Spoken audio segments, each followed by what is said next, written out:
ummata misunderstood ta'ee jira. Waa'ee jaarraatti kan jaarraa bifa isaa malee gar malee hubateetu jira ummata keenya keessa. Warra jaarraan hooda jarii muslimaati jee kategoraayiz godhutu jira. Miti jaarraan nama akkasiiti miti.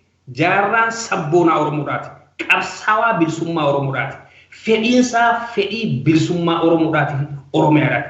Independent Oromiyaa saniifuu siyaasa amma Itoophiyaa keessatti dimokiraasii barbaadu gurrallee dhaga'uun fedhu jaarraan. Independent Oromiyaa uumuudhaaf nama qabsaa'u. Oromiyaan sun immoo tan Islaama Kiristaana waaqeffataa if keessaa qabdu akka taate amanuu fi mirga sabaa qofa osoo hin ta'in mirga amantiidhaatis eegame biyyisan keessatti jiraachuudha qaba haju nama akkasiitti. Gara biraatiin adda bilisummaa Oromoodhaatii fi jaarraan ugguu adda fottoqan warri jaarraarratti duula fokkataadhaatu gaggeeffame olola biyya keessatti. Ololli kun eesarraa ka'a kooministootaa fi waldiddaan dura warra namni lafatti waliin ta'an muka waliin hin koruu jette Oromoo. Warra lafatti waliin ta'initu qabsoodhaaf gaara wajjin dhaqe gaafa san warra adda bilisummaa Oromoo hoogganan. Jaarraan nama sooshaalizim gurrattilee dhaga'uun barbaanne sirna gadaa malee. Jarri biraa immoo warra maarksist leeninist ta'e faashina gaafasii kana qabatee dhaqe. Jarri kun lamaa walumaafuu galuu hin danda'an.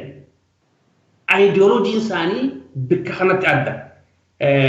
Ammoo ayidooloojiin jaarraa sun har'a olaantummaa harkattee jirti sadarkaa addunyaadhaatti.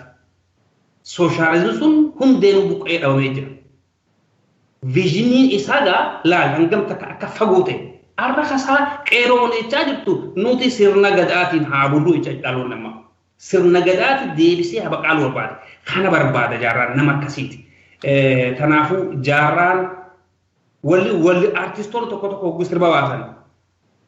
Gootota adda addaa hogguu yaaman kan jaarraa bira kutuu osoo yaamne hedduun isaanii sammuun isaanii fuuldura seenaan isaan gaafachuudhaaf ta'a. Maaliif yoo goota Oromoodhaatii yaama jette ulaagaadhaan tokko kan ulaagaa jaarraa guutu numa hin jirre. Abalu jee kan akkas baasee na wajji falmuu jiraate arragaa kiyya guuttadhee waltajjii feetan achi ba'uu danda'a.